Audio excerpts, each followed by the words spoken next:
This episode of Harvey Brownstone Interviews is brought to you by the Harvey Brownstone Talk Show Blend Coffee, available at hollywoodblends.com.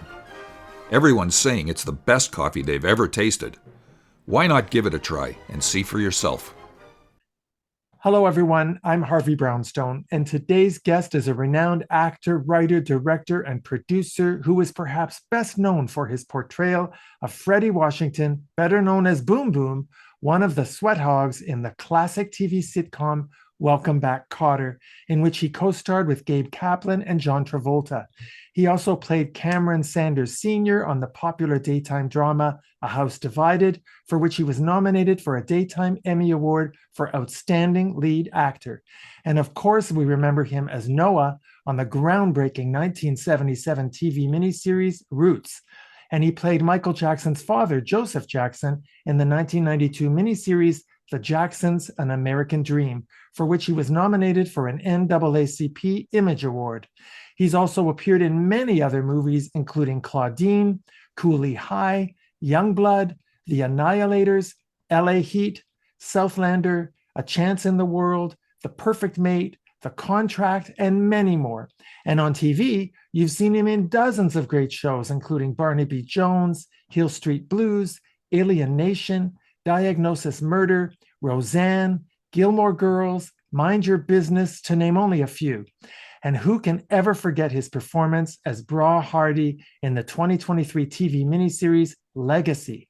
And in the late 70s, he conquered Broadway, starring in I Love My Wife. And if all of that weren't enough, our guest is also a recording artist. In the late 70s, he released two albums, Lawrence-Hilton Jacobs and Love.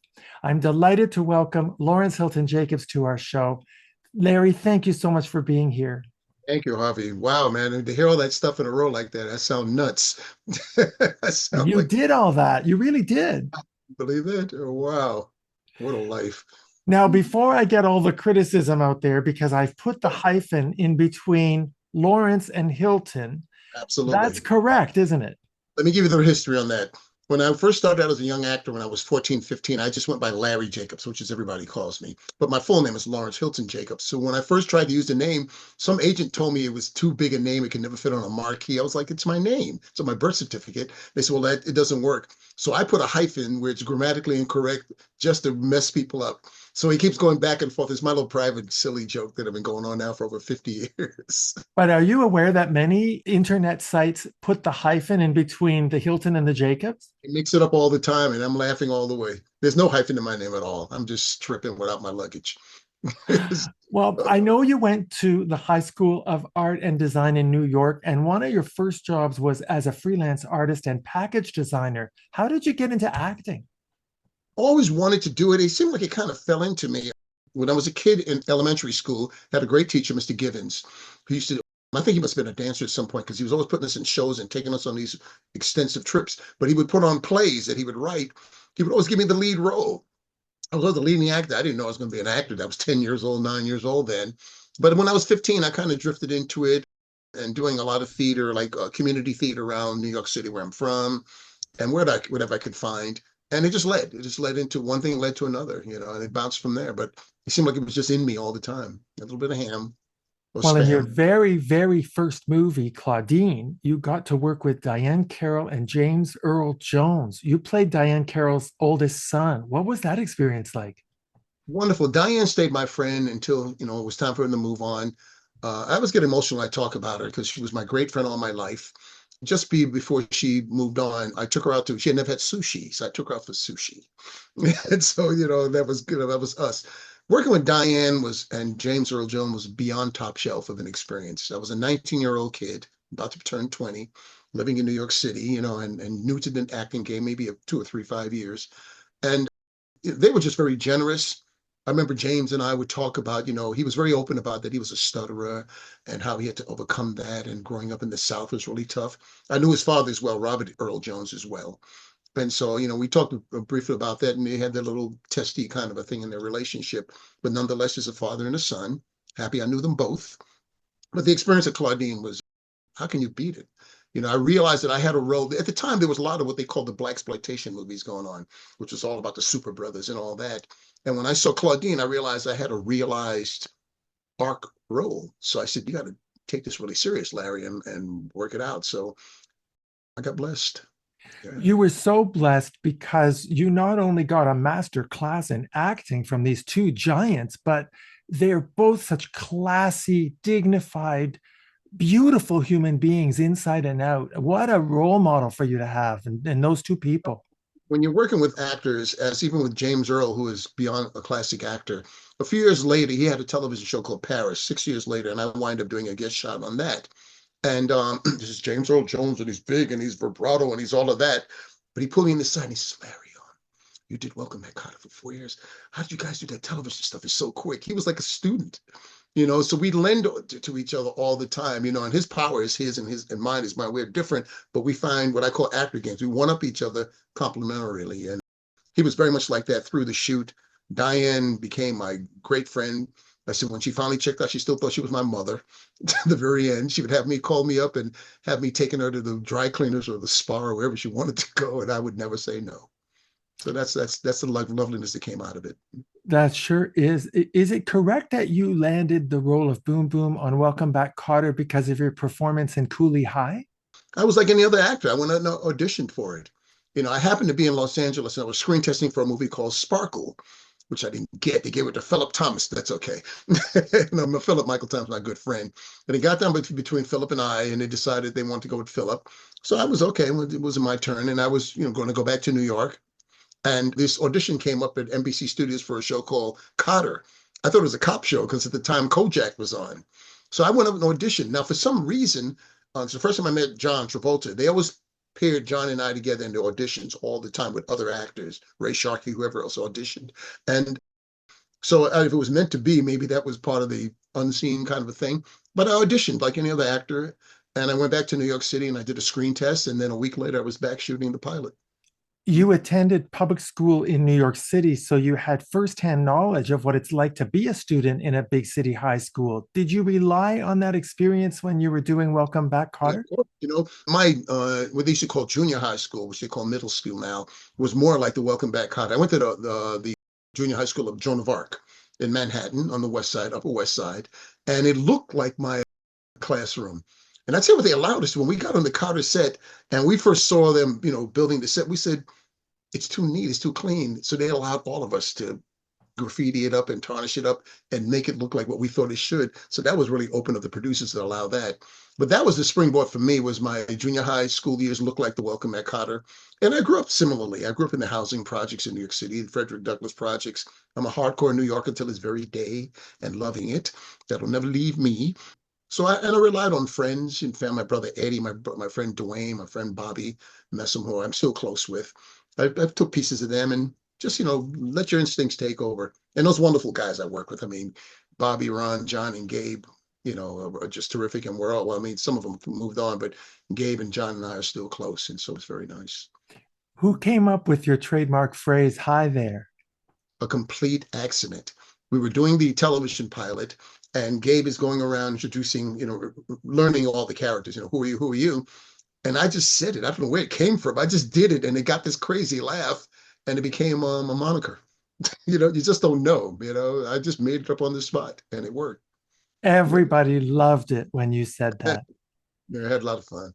What are your memories of working with John Travolta? What was he like back then? John, a lot of people don't know this about John.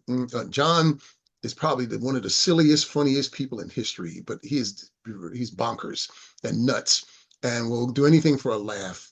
And that's my warmth, John, Bobby, Ron, Epstein, Horshack, they're my brothers, and that's how we clicked. And our survival in the first year of the show, because we were new to television at the time, was each other. So it was almost like the four characters was one continuing character. As one would start something, the other would finish for him until we found our own individual displays. But, just talking about John specifically, he was my best friend then, we hung out all the time. We double dated 45 million times. And we're both greedy, so we're always going out to the farmer's market and eating burritos, and that hasn't changed much. But that's my experience with John, that a good, warm, loving guy. He's a nice man. He really is. Larry, I remember when the show first came out in 1975, there was some resistance to broadcasting the show in certain places where racial integration in schools was still being resisted. which is really upsetting to think about. Were So you aware of that at the time, Larry? lately aware of it. There was a lot of really terminal or almost violent busing situations going on in Boston, down in Nashville with the integration of schools, and people were touch and go about this kind of thing, even as early a date as 1975. For some reason, because we were playing incorrigible high school students, they decided that Welcome Back Kotter was going to instigate those kind of ideas and that kind of a thing, which we thought was laughable. But it went on, and it was in the trade papers, the Variety, and the Hollywood Reporter, and so forth. But what turns out is that gave people the curiosity to tune in. So it gave us ratings, and then of course they saw we were just aimless. Our real through line was the Little Rascals, the Three Stooges, and the Marx Brothers. That was us. That's where we got our inspirations from. But you must be very proud that your show had a positive impact on desegregating schools in some states.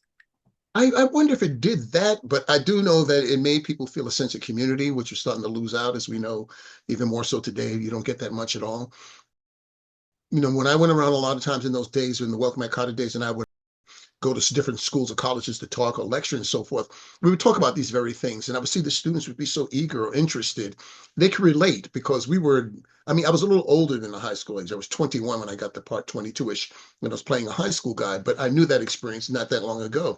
So they felt a relation, and they felt an openness, and they felt a feeling that they can just talk and be themselves and express their way and not be just condemned or overly criticized. So if we were helpful in that way, then that's not bad. Well, I want to tell you a way that you were very helpful to me. I was really badly bullied in high school, and I always wished I could have been there with you because I think you would have been my friend. And I always wanted to tell you that.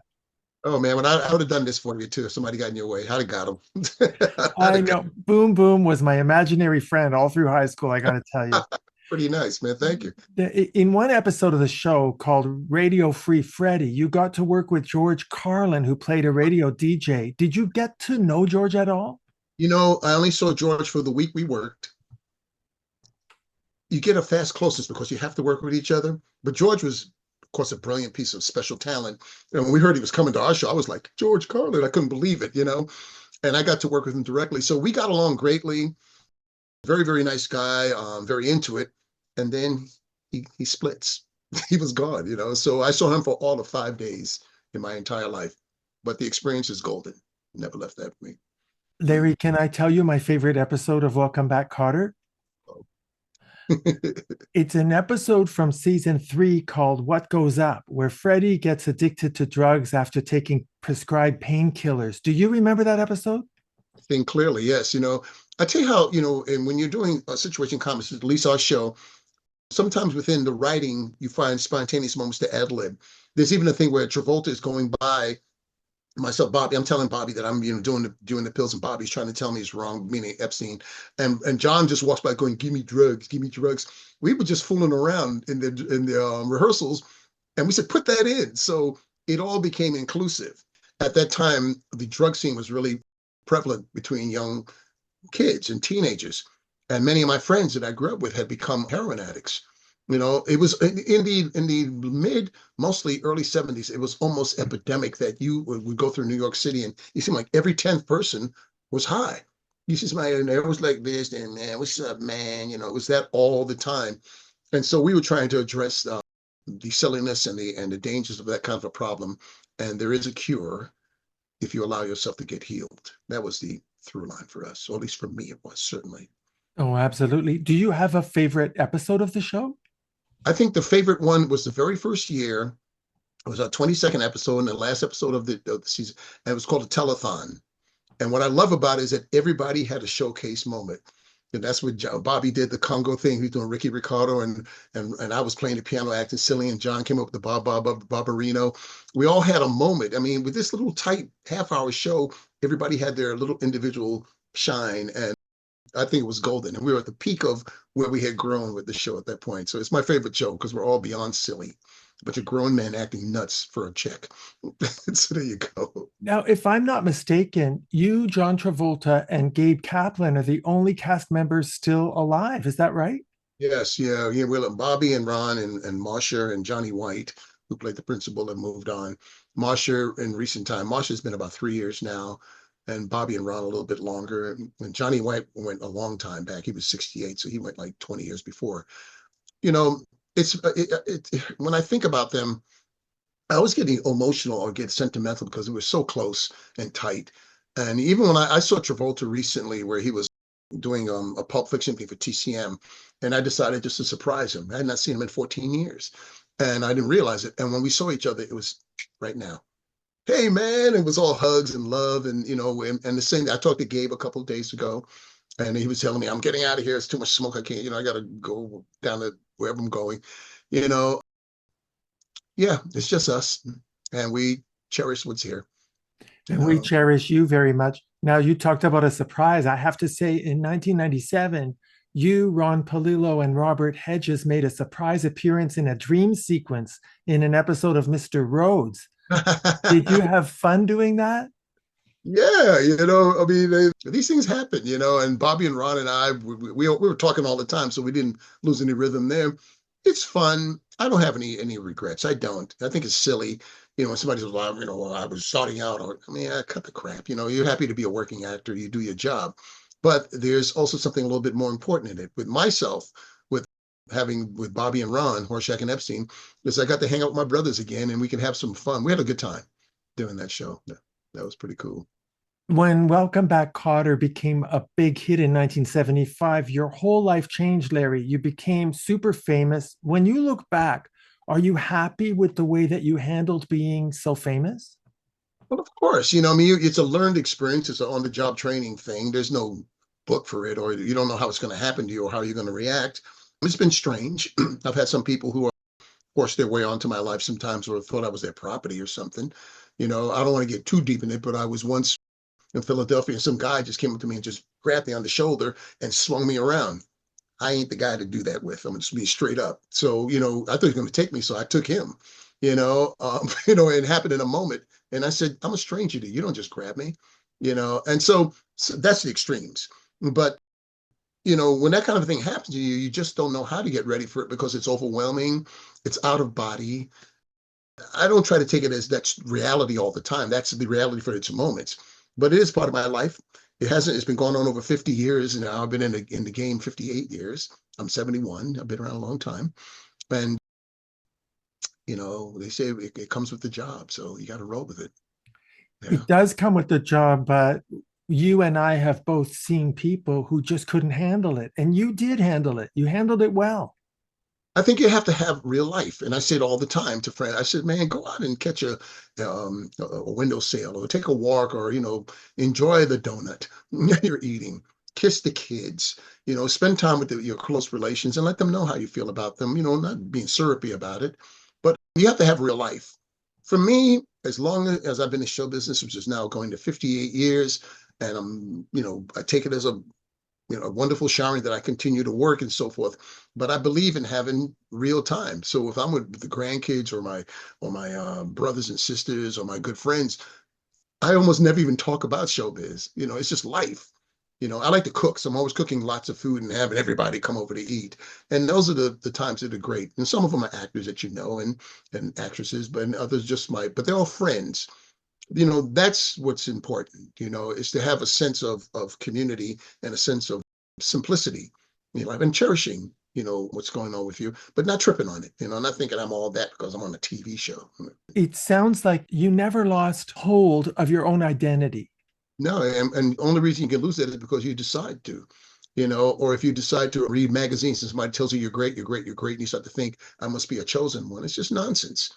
You do your work and people appreciate it, and well, that's pretty cool, and I've done a lot of work, as you mentioned earlier, and I don't put any of that down. I'm grateful for that, and I've earned it, but you still have to have real life. You got to go forward. So for me, again, when it's not work time, I'm thinking about getting a hamburger, going to a movie or something, man.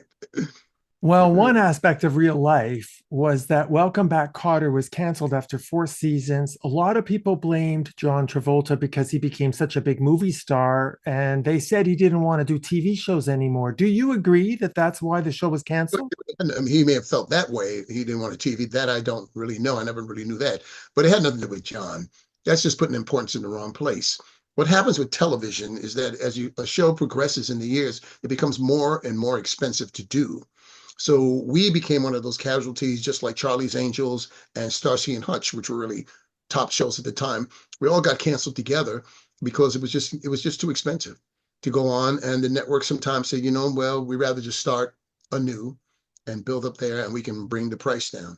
So that's where it had nothing to do with John, at all. Well, I think that's a shame because money ought to have been resolvable, don't you think? The show was still so popular. Well, we're in a world of more money, more money, more money. The more people get, the more they want. And, you know, for me, when it ended, I wasn't saddened because you get burnt out sometimes doing the same thing forever. We did 97 shows. There's a lot of episodes. And so I went off to Broadway. I went up and did I Love My Wife. I took 6 months or 7 months off in New York and hung out with my friends and family and ate more Puerto Rican food than anybody can eat because I love it. And then I came back and just went back to work, doing what you do. You want to move on. At the same time, you're not biting the hand that feeds you. But, that's just the way it is. Nothing lasts forever, not in showbiz. Stardom is a fleeting thing. So if somebody's holding on to that as a moniker, they're just silly, because that comes and goes. Consistency. Now that's a key, to keep working, which is what I've always pushed forward for, and I've been doing and still doing as we speak. Yes, you've had amazing longevity. Now, I mentioned Cooley High early on. Was that movie the inspiration for the TV show What's Happening? It was. Let me show you how weird show business it was. What they did is when Cooley High become a hit, they decided they wanted to do a Cooley High TV pilot, but they took it from 1964 where the movie takes place and they moved up to 74 and had my friend Dorian Harewood playing the part that I played, Cochise. And they also had Ernest Thomas in it playing the Glenn part, Preach. It didn't work, but then they reworked it and it became What's Happening Now. And somehow Rerun became me, Fred Berry. And it's, it just made its own inspiration out of, well, we got to do something. We want to go with it. But the only person they kept was our Ernest Thomas. Yeah, he was on our show not long ago. Now, I have to tell you, Larry, you were unforgettable as Noah in Roots. You played a slave who fell in love with another slave, Kizzy, and you tried to escape using her travel pass, which was a forgery. But Dr. Reynolds found the travel pass and sold Noah and Kizzy. What was the emotional impact on you of playing that character? Playing that character and doing Roots was it was so special. It was a 6 hour, a $6 million project at the time. It turned into being 12 hours on TV, which was very expensive for miniseries back in that mid 70s. And when the role came to me via David Wolper, who produced our show, he used to come down and watch Kotter, and he just said, that kid's going to be in Roots. And so I was in Roots. I was touched to be a part of that history. And I had read the book by Alex Haley, and I knew what was going on, and I wanted to be able to have a say. At the same time, I was 23 when I did the part, although I was playing an 18-year-old. And I won't tell how old Leslie Uggams was playing Kizzy. I'll leave that alone. But I still love it to this day. When it came to me, I knew that I had a chance to make a mark, but I could also relate to that kind of a guy who had a very definite point of view, and he wanted, no matter what the odds were, he was going to get there. That's me. That was a lot of me all my life as just being Larry Jacobs. So it was high shelf for me. It was top shelf to do it. Did you see the 2016 remake of Roots? No, I did not. I still have not, which is funny because Mark Wolper, which is David Wolper's son, produced that, who's a friend, and he called me, which I was surprised. He asked me, what do you think about us doing Roots again? And I said, well, why not? And so forth. But I have not seen it. Even the young man who played the part of me, Noah, he called Mandela Van Peebles, Mario Van Peebles' son. Mario called me and said, man, can you talk to my son? And give him pointers. And I said, of course I'll talk to him. And I said, here's the pointers. I said, do your performance, not mine. I said, do the spirit of who the person is and find that. Don't try to be me or what you think I play, or if you want to make that a definitive. No. So that's my connection to it. But I still, to this day, have not seen the miniseries, the new one. Is that because you're worried you might not like it? No, not at all. Some things I can tell you this, there's 5 or 6 things that I've done as an actor that I've never seen. Like The Contract that's out, I have not seen it. Myself on Legacy, I have not seen it. I just did a movie a couple of weeks ago, and Raven Simone was on it. And I know Raven since she was little. I played her father-in-law on her show, That's So Raven. I've never seen it. Sometimes these things get past you. Well, you're Yeah, going to really love Legacy. And I hope you did get to see yourself playing Joseph Jackson in the Jacksons miniseries. yeah, many times. Many times I've seen that. Yeah. How did you prepare for that role? It's kind of funny, I knew the Jackson's family years before I ever knew I was going to play the father. And in fact, a friend of mine, his name is John Wilson, he worked for Joe Jackson, and I'm a keyboardist. So I used to play on the demos for them all the time. So I saw Joe a lot, and, had my little tidbits of what he might be about. But when it came time to playing the role, nobody would talk to me. I guess they were nervous or afraid or this and that. So my preparation was to read the script. I thought about my father, who was not as stern, maybe as maybe a Joe, but he definitely was this big presence, and even the big, fedora hats they wore. My father did all of that, so that became part of the background for me, and a lot of it is instincts. What I did do through the whole movie is that because they wrote Joe almost one-dimensional as the writing, he was mean, mean, mean. I said that's nonsense. He made 9 babies. That took a lot of love to make 9 babies or something. So every scene that I was in, I would always write as we went through the years, why I love my kids. So I can find some empathy and sentiment to play with them, as well as had to be a stern guy, not to play him as an ogre, but to play him as a guy who had super tough love, even if it was misdirected. That's a very interesting comment because your chemistry on screen with Angela Bassett, who played Katherine Jackson, was really very multi layered and textured and nuanced. What happens with that, with the person like me and Angela. Angela was coming in new then at the time. This is before What's Left got to do it and all that, but a great actress without doubt. What we did a lot, Angela and I, is we spent personal time. We liked each other right away, because that's the first time we met. And we got along. And even for the first, we shot it for 10 weeks, but the first 5 weeks was in Pittsburgh. And both of us don't drink. We don't drink. But one day we were working these, 14-hour days, and we were like learning 30 pages of dialogue. And I said, Angela, I don't care what we're doing and what time we're in tomorrow. I'm going to pick you up and we're going to have a couple glasses of wine. And I grabbed her and I took her to a restaurant, and we were like, in moments. But that's what it was. We had trust and an easy love for each other, and a good friendship that still goes on now. So sometimes you just get lucky. She happens to be great, and it's in her. So right on. Has anyone from the Jackson family ever told you what they thought of your performance? Oh yeah, they've all told me. I tell you what's really fun, but even with Joe, one day I was going out to the house where they live in Encino. For some reason I was going to meet Jermaine there. I can't remember why, but I was going to, and Jermaine was late as usual. So when I got there, it was just Joe and I. And Joe, we sat out in the yard, and we were together, and we were getting to the family, and he talks very soft. And he said, Larry, you played me all right, but I'm not that mean. I said, okay, Joe. All right, whatever you say. But they all came up. Even Randy came up when we were on the set one day. He looked at me, and I won't use the words he used, but he looked at me and said, "Man, you's a mean mother. You got my dad down." So that was the way that they compliment. They were around. The only one who didn't come around was Michael. Didn't come on the set, and who else? And I didn't see Latoya, but Janet was there, and all the guys. Tito, and rest in peace, and Randy and Jackie. They're good guys. Marlon. They all came through, and they gave me their tip. Well, that's pretty monumental when you think about it. Now, you were the first person to portray Joe Jackson. He was also portrayed by Frederick Tucker in the 2004 TV movie Man in the Mirror, the Michael Jackson story. Did you see that performance? I didn't see that. My friend Richard Lawson also played him in a TV movie. I don't know if it's the same one. As an older guy, I've not seen it. And now that Coleman Domingo's doing it in the movie they're doing now, and some people were like saying, "What do you think?" I said, "I don't think anything." I said, "That's his performance." And I'm quite sure, I'm hoping to death he'll do a good job. If somebody wants to think of me as the definitive Joe Jackson, well, that's how they're tripping. And there's been many articles out on that. They should get Lawrence again. And I'm like, well, you got to ask me if I want to do it again. I've done it 30 years ago. It's a long Would you time. do it again? I mean, yeah, but we have to not let me play him as a 20-year-old. That won't work. But sure, if that came along and it was a nice piece, yeah, I would be interested in that. I would see how it would fit in. But You right know now, why I would love to see you do it again, Larry?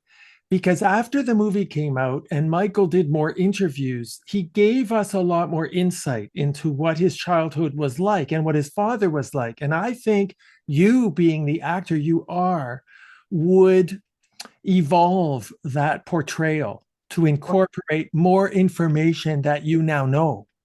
I would, I mean, and also I know them. I won't, sometimes was almost like the seventh brother. That's how close I know all the Jackson guys.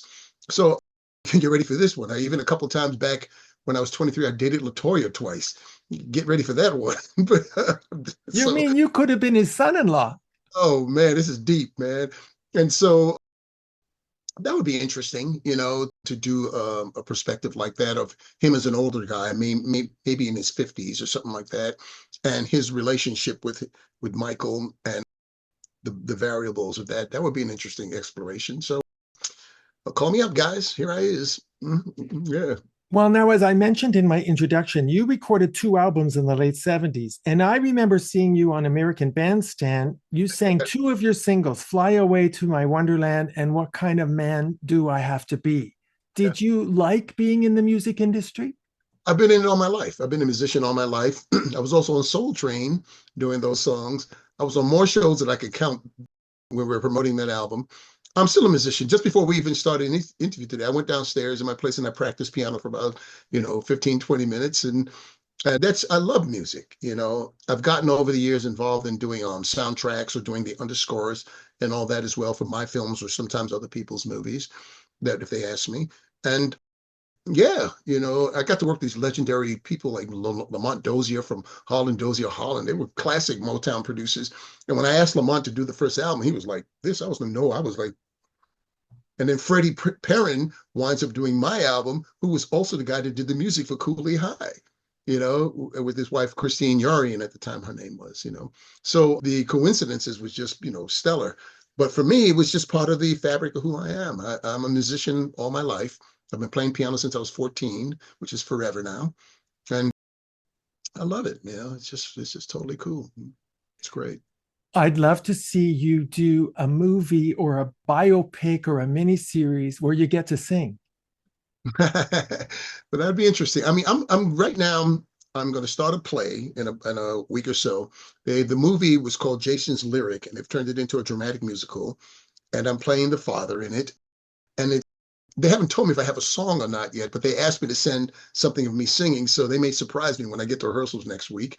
And I'll get up there and I'll sing something if they want me to. We'll see. I'm really amazed that you love your craft, you love your career as much as you ever did. It couldn't have been easy to sustain a career over 5 decades. Life It's a is tough. pretty brutal business, but you're such a positive person and you're grounded. And what do you attribute that to? Here's the deal to me, and I was even having a talk with a friend today who was tripping on glass. I said, look, we can complain until we drop dead. It doesn't solve anything. Complaining, is just will give us a headache or get us more upset.